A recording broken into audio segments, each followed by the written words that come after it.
What's going on, everyone? Today we are taking a look at the Magicycle Deer. I did do a video on this bike already that goes over the specs and all my initial impressions, so if you haven't seen that, go back and see that. I'll put a link in the description. But we finally got a nice day over here in Illinois, so we're gonna go ahead and take this out for a ride and see how it performs. All right, so first impressions, this is definitely a very cushiony ride. Now I kind of understand why they call it the SUV e-bike, because this just has a lot of bounce and a lot of comfort to it. Even when you sit on the bike, you'll feel the back tire kind of flex down a little bit, similar to a motorcycle. So it's not tuned as tight as other mountain bikes.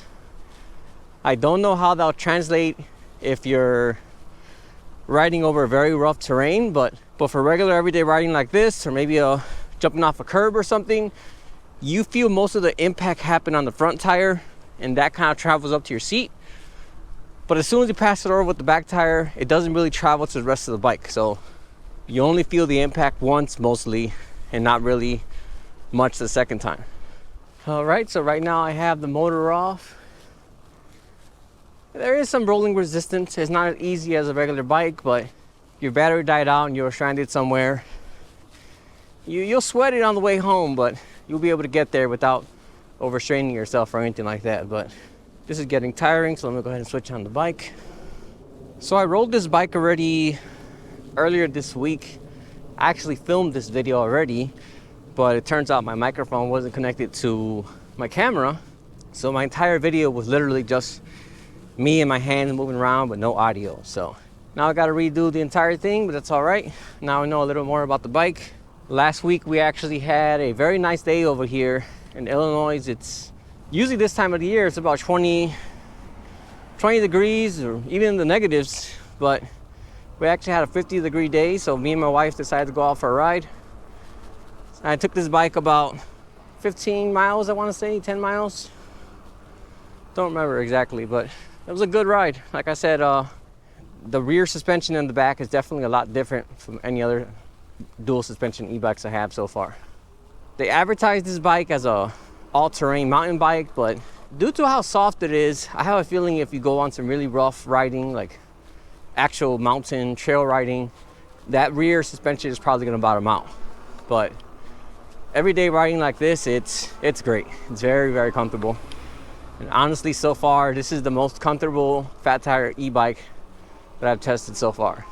When I did this review last time, which you won't see because it didn't have audio, the bike actually topped out at about 20 miles per hour, but that's because it came locked from the factory. But after I went home, figured it out how to unlock it. Now I unlocked it, so we'll be able to see what this bike can really do. I'm hoping it can hit at least 28.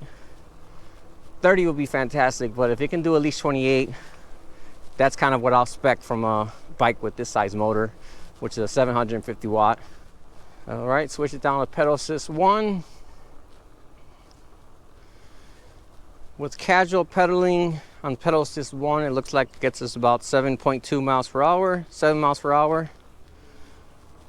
Switch it up to number 2. Number 2, casual pedaling, looks like about 9 to 9.2 miles per hour. Let's go to number 3. It's definitely picking up on number 3. Casual pedaling, we're getting about 13 miles per hour. Number 4, 17.8. I definitely like the shape of these bars.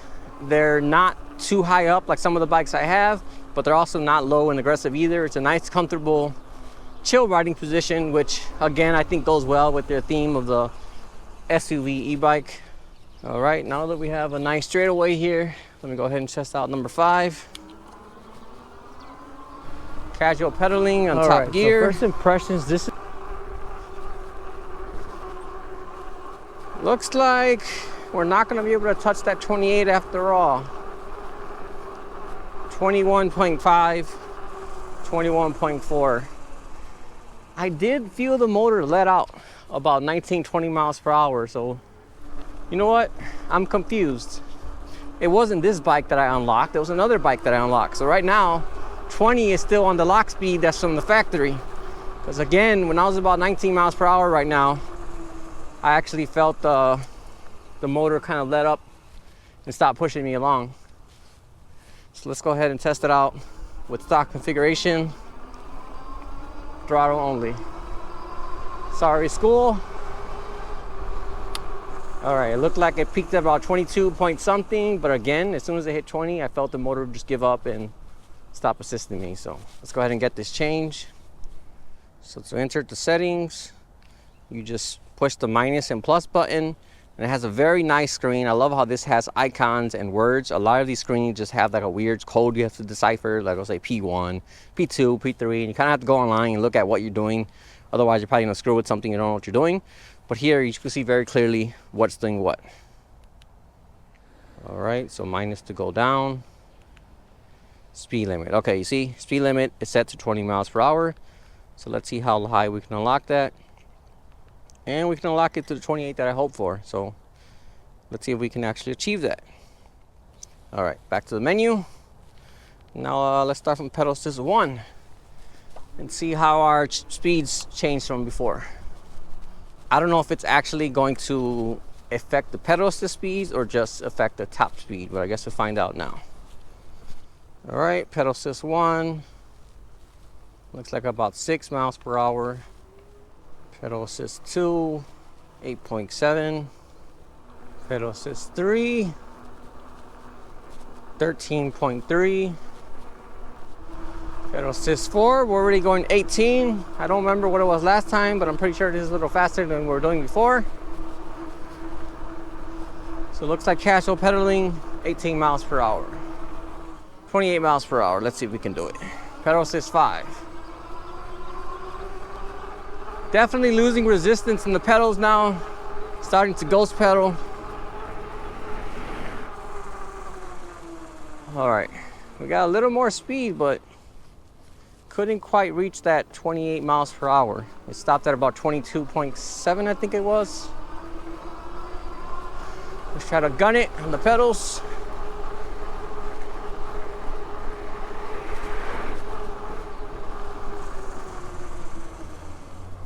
All right, looks like we topped out about 22.8. But it said we're only doing 450 watts. So I'm not sure what the deal was there.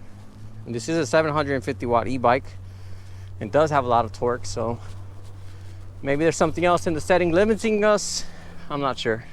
If you really pedal it, you might be able to get 23, but most definitely not going to touch that 28. It's a bit disappointing because it's a pretty good bike otherwise, but I got to mess with the settings more and hopefully I can get it there.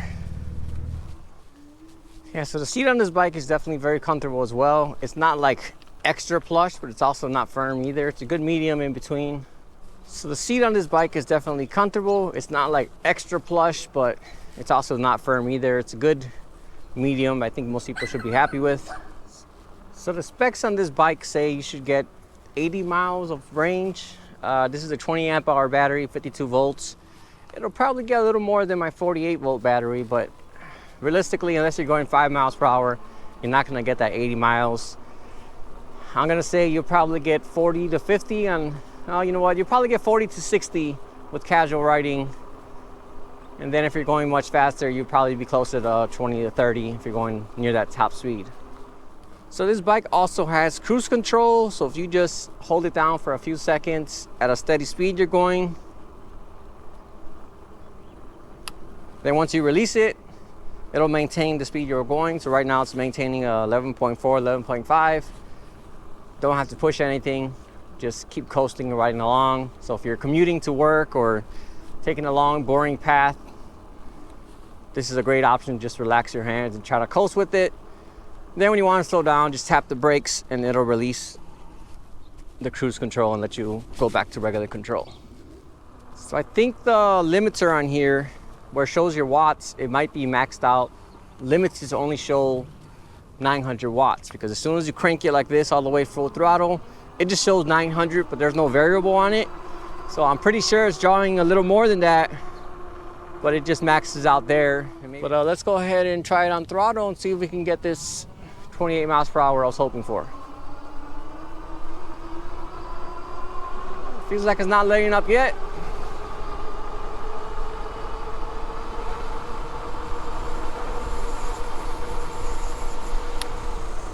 Very nice. We hit 26 there, but I ran out of space, so let me go ahead and find another road where I don't have a stop sign or traffic. And it looks like it matches up pretty well, because if you see my screen here and that speedometer from the school, they're very close together. Looks like we hit 27 that time. But again, I ran out of space. Let me let these cars go. That should give me enough space to test out the full speed here.